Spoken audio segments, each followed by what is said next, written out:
Assalamualaikum warahmatullahi wabarakatuh. Apa kabar anak-anak ustazah semuanya? Semoga kita selalu dalam keadaan yang sehat ya. Nah, pada pertemuan kali ini kita akan melanjutkan tema 5F kita, subtema 3, muatan pelajaran IPA tentang benda konduktor dan benda isolator. Adapun tujuan pembelajaran kita kali ini diharapkan setelah menyimak video, antum dapat mengidentifikasi benda-benda yang termasuk konduktor dan juga antum dapat mengidentifikasi benda-benda yang termasuk isolator. Nah, sebelum pembelajaran kali ini kita mulai, marilah sama-sama kita mengucapkan basmalah. Bismillahirrohmanirrohim. Oke, langsung saja. Anak-anak ustazah, silahkan antum perhatikan gambar loyang pemanggang roti ini. Nah, loyang ini digunakan untuk memanggang roti karena dia memiliki sifat yang tahan panas dan penghantar panas yang baik. Sekarang, coba antum perhatikan gambar cempal kain ini. Nah, cempal kain ini digunakan untuk mengangkat benda yang panas karena cempal kain ini bersifat penghantar panas yang buruk. Nah, anak-anak ustazah, kemampuan suatu benda menghantarkan panas itu ditentukan oleh sifat bahannya. Oleh karena itu, pemilihan bahan untuk pembuatan suatu benda akan menentukan kualitas penghantaran panas oleh benda tersebut. Nah, panas dapat berpindah dari daerah yang suhunya tinggi ke daerah yang suhunya lebih rendah. Jika suatu benda menerima panas, maka suhu benda tersebut akan menjadi naik.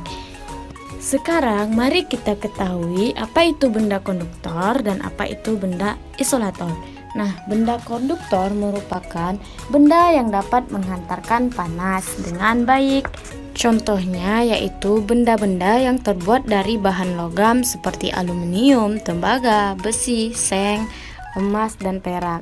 Kalau di kehidupan kita sehari-hari, contohnya itu seperti panci, kemudian pemanggang roti, dan lain sebagainya.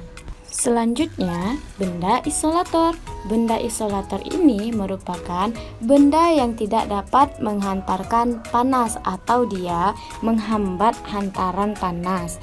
Nah, contohnya benda-benda yang terbuat dari bahan kayu, plastik, dan karet. Nah, itulah tadi benda-benda konduktor dan benda isolator. Sekarang coba antum perhatikan gambar berikut. Nah, gambar apakah itu? Ya, benar, itu adalah gambar termos. Termos digunakan untuk menyimpan air panas. Termos ini ditemukan oleh James Dewar. Nah, awalnya penemuan termos ini merupakan adaptasi dari tabung hampa udara yang digunakan untuk pengiriman dan penyimpanan gas cair. Namun, Dewar melihat peluang lain dari temuannya itu. Kemudian, ia mengembangkan tabung hampa udara yang bentuknya seperti dipegang oleh James Dewar di fotonya.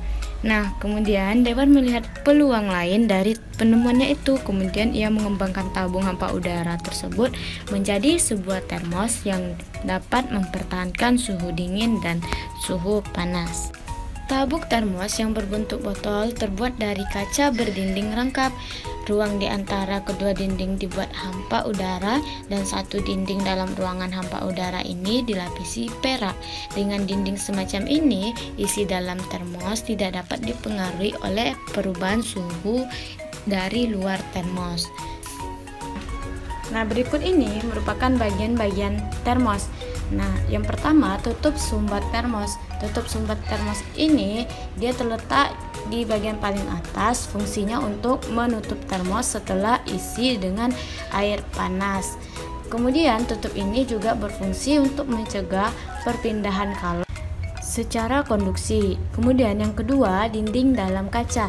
Nah, dinding dalam kaca ini berfungsi untuk mencegah perpindahan kalor dari air panas agar tidak diserap oleh dinding. Kemudian dinding luar kaca. Dinding luar kaca ini berfungsi untuk mencegah perpindahan kalor secara radiasi. Yang keempat, ruang hampa udara atau vakum. Nah, bagian ini berfungsi untuk membatasi kemungkinan panas hilang dari dalam atau masuk ke dalam termos dengan konveksi. Yang kelima, dinding pelindung kaca ini berfungsi untuk sebagai isolator antara tabung kaca dengan udara sekitar termos. Bagian terakhir yaitu karet penahan kaca. Karet ini terletak di bagian bawah dari desain termos, berfungsi untuk menjaga posisi botol kaca agar tetap berada di tempatnya atau tidak berubah. Adapun prinsip kerja termos yaitu termos terdiri dari dua lapisan, lapisan dalam dan lapisan luar. Lapisan dalam ini dilapisi dengan material perak atau kaca agar dapat mempertahankan panas. Itulah sebabnya mengapa ketika kita melihat bagian dalam termos akan terlihat berkilau seperti kaca. Nah, antara lapisan dalam dan lapisan luar terdapat sebuah ruang kosong dan dalam kondisi vakum, yaitu kondisi di mana udara tidak dapat masuk dan keluar. Akibat dari adanya ruang hampa inilah dapat mencegah dan mengurangi perambatan kalor atau suhu panas dari air keluar, sehingga kondisi suhu pada air dapat dipertahankan selama beberapa hari. Oke, itulah tadi pembahasan kita tentang benda konduktor, benda isolator, dan bagian-bagian termos serta prinsip kerja termos. Oke, semoga antum dapat memahami video ini dengan baik. Dan sampai di sini dulu pembelajaran kita hari ini. Sampai ketemu di video-video Ustazah berikutnya. Ustazah akhiri, wassalamualaikum warahmatullahi wabarakatuh.